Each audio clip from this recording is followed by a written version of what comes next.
setup. So, well, hello everybody, and welcome to another edition of Exploring in My Explorer. You may recognize this handsome devil right here.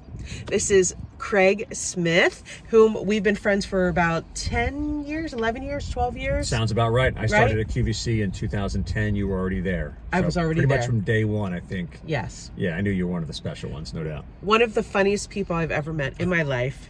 We have just been sitting here for an hour talking before we even started recording. So I hope we have some really fun gems for you. Craig, where can we find you on social media? The easiest place to find me would be thesmittydiddy.com. That's my website, but I also am the Smitty Diddy on Instagram as well. So awesome. And I'm Craig Smith for QVC or somewhere like that on Facebook, but I haven't been on Facebook in a while. I need to up that game a little bit. I understand. It's a full-time job. It is. I've been lackadaisical on that. So let's start off with the question that, of course, people generally ask. How did you get started in representing brands on cable television, on QVC? Yeah, great question. Before we do that, I want to take one little thing. By the way, you need a sponsor for this. I know. Hello, Ford. Ford. And if Ford doesn't want to do it, we've got Hanging in a Highlander. We've got Talking in a Tahoe. Or you can do Passed Out in a Passat. Passed out in a Passat. Just do a webcast of your stuff like this. But no, anyway. But I'll circle back around because I'm going on tangents here. But I started at QVC in 2010, and my background was I had worked in television news for a while, and I worked in sales. And my wife at the time was working in marketing at QVC. Okay. I wasn't watching QVC at all, but would come home and my wife would always have it on. Mm-hmm. And I asked her, I'm like, well, all these people on TV, where do they come from? How do they get in there? And having a background in TV production, she goes, oh, I don't know. I'll see if I can find out. And I created a demo reel. I submitted it to QVC. I showed up at a casting call with like 40 some odd people in the QVC warehouse one day and was just like, I don't know what I'm doing here, but I guess I did well and they offered me a job. And that's how I came to QVC. And it's been a wild ride ever since. That's fantastic. Mm-hmm. So, when you're dragging yourself into the studio at 2 a.m, pre-pandemic, of course, and you see this guy, you just light up and bubble up, and we share a few laughs. We do. And, it just makes those overnights just that much better because they're sometimes very difficult hours to be bubbly and to do stuff. So you think? Yes. A little bit? It is very difficult. So you're married and you have some fur babies as well as some human babies. Yes. And so what was that like during the last 2 years of this crazy world that we live in? Just bizarre and crazy. And I think like everybody else, just trying to figure out how to do all of this. But yes, I've been married to my wife now for 17 years, 2 daughters, 15 and 12, and 2 dogs. So all of a sudden to be told that you have to broadcast out of your home, where am I going to go? Where's the space? But we lucked out in the sense that my wife and I, we moved to the QVC area in Westchester, Pennsylvania. A couple of years after I started there, we bought this old fixer-upper house, and we were saving our money, and we finally did the renovations, and we moved back. We moved out of the house for a couple of months, and moved back in January before the pandemic hit. Oh, wow. So we had just gotten back into this newly renovated home when all of a sudden you're broadcasting out of your house. Yes. Thank goodness we did that renovation then, because the other previous, we had all kinds of stuff going on and it wouldn't have worked. But it was just crazy. But I learned pretty quickly, and you and I work in live TV, you just got to go with it. Just got to go. Doesn't matter what's going on right. around you. I learned that, look, I'm going to broadcast out of my house. So if all of a sudden a dog barks or a dog runs around or does something, or one of my daughters accidentally walks into the shot, you just got to go with it. You just got to go with it. And you just got to figure it out and have fun in the moment. And I think if you have fun in the moment at QVC, that's really the best thing that you can do. Absolutely, yes. So besides, working, of course, what is your favorite hobby? What do you like to do outside of work? Good question. Because it feels like we work all the time. It does. 300 times a year. But it does. My background in journalism, I was a sports broadcaster, so I'm a huge sports fan. And I'll watch anything. I mean, nice. I love college basketball the most. I love to try to be athletic, even though those days are fading and fading. I'll watch two guys in a parking lot hitting each other with a stick. If there's a point system involved, that's what I'll do. But also with the pandemic, trying to find new things to do. My family and I kind of got back into skiing the last couple of years. So yeah, tall, lanky guy with big pieces of things on your feet trying to ski. It sounds like a recipe for disaster, and I'm not a good skier. But we've kind of really gotten into that and just more of the family outdoorsy stuff. So we've gotten into hiking together, taking our dogs to the park and having them run around. I like to be outside physically doing things. That's what I really love. That is awesome. And so recently it was announced that Jay, his last name is going out of my mind right now, the coach of Villanova basketball. Jay Wright, yes. Jay Wright. Mm-hmm. He has announced his retirement. Yes. Since you were saying you're into college basketball, what do you think about that? It was the greatest news I could possibly hear in my life. Really? Because, well, my father graduated from Seton Hall University. Okay.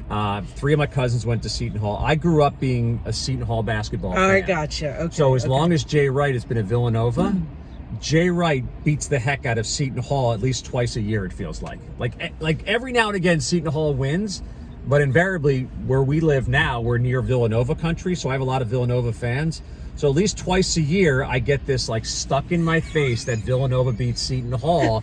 And it's kind of like I feel like Charlie Brown in the football. Yes. Like I believe this time he's going to kick the football. That's the way I feel about Seton Hall going to beat Villanova. So every year it's like, all right, we're playing them on January 27th. This year, Seton Hall's going to win. And then it's just like, no. And then, we were playing them again in 2 weeks. We're going to beat them no. Oh, boy. So the fact that Jay Wright retiring, okay. And all the best to him. Is a class act kind of guy. Yeah. Did great things for Villanova. If you love college basketball, you got to respect the guy. But yeah, I'm happy to see him go because I'm tired of him winning all those games. Well, I have to say this conversation, it's the first time I've ever talked about sports in all of my exploring and my explores. So that, trying to mix it up a little bit, trying to grow my audience. You're spreading your wings. Trying to spread my wings a little bit. I could break down the whole NCAA tournament, but that'd be a different podcast for a different day. So yeah. So do you cook? I do. Yeah. I love doing it. Okay. Part of the cool stuff of being my wife works out of the house too. Naturally, before the pandemic, she runs a business with a couple of friends of hers. So with the pandemic, I feel like I have more time, and that was something I kind of got into. So, awesome. And another thing that kind of forced it is one of my daughters has a few food allergies. Okay. That we finally diagnosed and figured out. So it got us to becoming more creative with different things. Okay. And also I've lived in some really cool areas where I lived in New Orleans for a while. So the love of the spicy and some of those cool ingredients, I get inspired by that. So yeah, I'm not a great cook, but I'm an exploring cook. I love it. I'll put it that way. I'll try all kinds of new stuff. I've been watching the HBO Max show Julia, about Julia Child's life, and I just ordered her The Art of French Cooking. So I want to try some of her recipes. That sounds awesome. So I'm super excited about that. So, and she was one of those people too that by the way, great for live television, even though her show was taped. Yes. Stuff goes wrong. Stuff gets screwed up, and she would just be like, this is the way it goes. That's what made her so lovable. Yes, absolutely. Yes. So if you haven't seen it, that's a great little series to watch. If you haven't seen it, I have not, but I will. It. Interesting side note. Yes. My wife went into labor with, I'm going to feel horrible because I forget which one of my daughters. She was in the movie theater watching the movie Julia and Julia. Oh, or Julie and Julia. Julie and Julia, yes. Yeah. Great film. We almost named one of our daughters Julia because of that. We didn't, but yeah, so we've got a little Julia Child connection in there. That's awesome. Yeah, so I'm going to watch that show. So have you had while you've been on air, speaking of, going back a little bit with a dog barking or somebody walking in the shot, what was one of your most laughable blooper moments on QVC, on air? There's several in the studio. Okay. So there's a lot of, I sold a printer that wouldn't print. I sold a computer that the host, whose name I will never reveal, accidentally shut the computer down just as we started the presentation. Oh, no. So you think when you reboot the computer in the morning and it takes about a minute or two? Right. So we start like, oh, here's Craig with this HP, 21-inch desktop and I'm pressing the power button and it's a black screen. So there's been a lot of those things that have fallen off the table. A really funny one happened during broadcasting from home. Okay. Is I was selling a product, and the way I had this set, I was sitting on my couch and I had my dogs next to me, and the product is this iPad holder, tablet holder. And my wife had left her phone on the end table on the other side of the couch, and she was trying to crawl behind the couch to get to her phone without appearing on television. So she's kind of like, she's hunched down low, and I was on the air with Sandra Bennett, and we the way we broadcast from home, we can kind of see the computer monitor and we have our camera, so we can kind of see ourselves when we're on the air. And I kind of get a glimpse. I can see like an elbow kind of come up or something, and I'm just like, no one's going to see this, so no one will figure this out. And Sandra calls it out. She goes, "Hey, Craig, is there somebody crawling around on the floor in your house?" And my wife starts chuckling behind me, and she grabs the phone and she's laying on the floor. You can't see her at all because now she's laying down. The couch is covering her, and she starts giggling. And I'm like, "Yeah, Sandra, that's my wife. She needed to get her phone in the back." And again, God bless my wife, because as soon as we had to broadcast from home, she has such an amazing attitude where she's just like, "Look, this is what we're doing. We're going to go for it, and we're going to adapt and make it happen." So she was trying to be so careful not to mess up the presentation, and we just all burst into laughter at that moment. It's like, this is what goes. This is what happens. That is fantastic. It was great. That is so awesome. So you represent technology brands. So what is something, whether it will be on QVC or no, what is something that is new and up and coming in the technology world that you could, I had Liana from Clark's and I asked her about fashion trends. So I want to ask you about technology trends. Yeah. Something coming up. There's always something new. That's true. That's what's really cool about tech. One of the things that I love is television seems to be making this really cool jump. It's been going on for about a couple of years.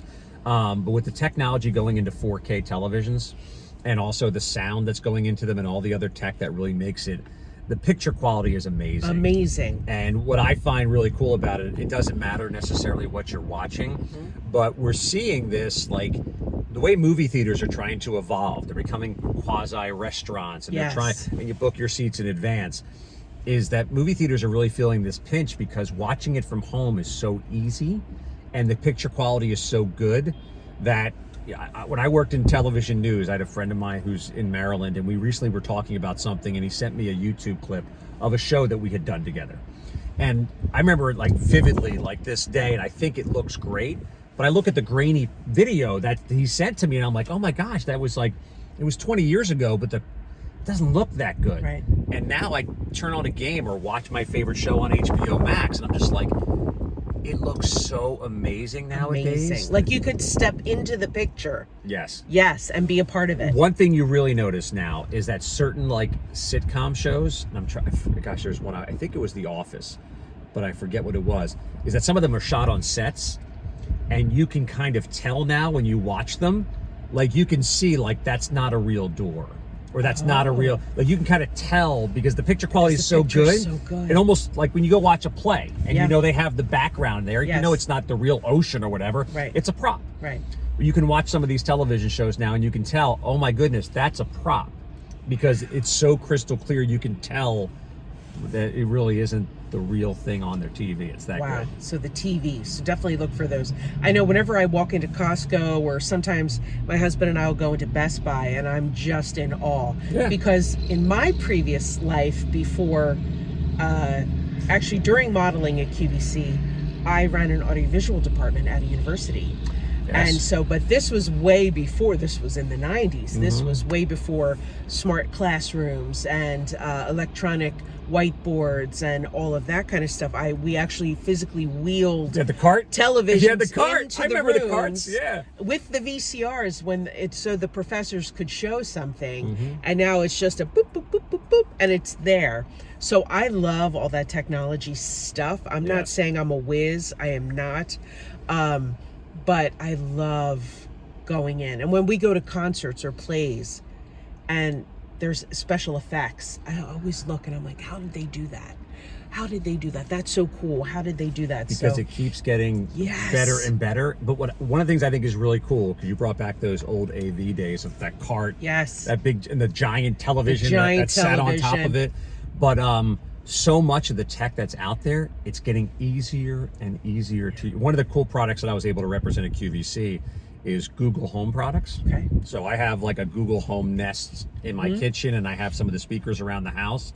And the way it's so easy for you to interact with them now, like those old AV days, you talk about that technology's gone. Yeah. But you had to know how to plug in like 9 different cables to make that happen. Yes. Now it's just like, one of the cool things I love doing in my house, because I mentioned I have these Google products, is my daughter has a speaker up in her room. Getting my daughter out of bed to get to the bus to get to high school on time is horrible. And the last thing we want to do is just to yell up the stairs, get up, yeah. There's a little cool feature that I just go, oh, broadcast to the bedroom. Interesting. And I can talk well, I'm in the kitchen, I'm making my coffee. I broadcast into her room, and I'm like, are you up yet? Make sure you're up. Wait a minute or two. If it doesn't, I'll be like, hey, Google, play Van Halen Panama in her room, volume 8. And all of a sudden, I'll just hear and my daughter's like, Dad, stop doing that. But like, the way I did it is I just talked to the machine. So the difficulty with technology of cables and plugs and all of that, you need a flow chart to figure it out, to now just talking to technology. Even though it's getting higher tech, it's getting easier for people to use, which is really, don't be scared of it. No. Like it's now is the time to embrace that stuff, because it's becoming so much more simplistic. That's awesome. I know. Yeah, we're updating a little bit of our stuff soon, so it'll be very interesting to see. It's always exciting, always ever flowing, always moving.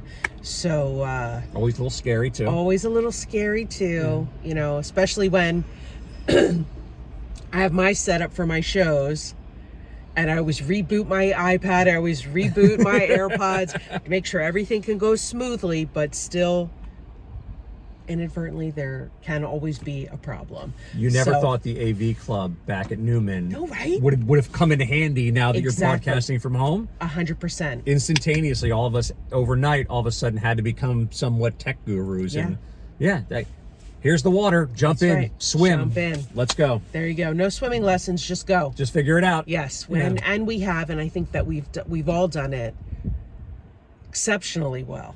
So I'm looking forward to the days where we can go back in the studio, but until then, we just do what we do. It's fun. With dogs barking and doorbells ringing and AirPods popping out of your ear in the middle of a sentence. And wives crawling on the floor in the background trying to make it happen. It's very comical. My AirPod popped out and my dog ate it while I was live on TV. You shared this story on Jimmy Stovall's podcast. I remember hearing that, and what do you do? I scooped it out. It was all full of saliva. I wiped it off, popped it back in.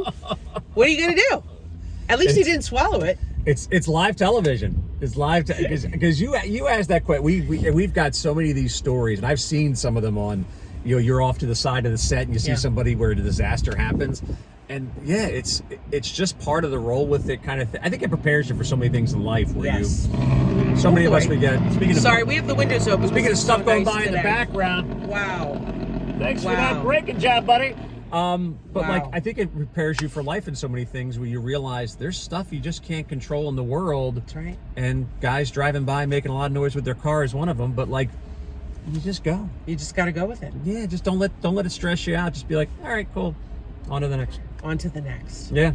Well, thank you, my friend, for joining me today. Remind us one more time where we can find you on social. Best place to find me is thesmittydiddy.com, and then also Smitty Diddy on Instagram. That's the best place to track me down. Awesome. Thank you so much. Don't forget to like and subscribe to my YouTube channel, and stay tuned. We'll have a very exciting Exploring in My Explorer coming up again soon.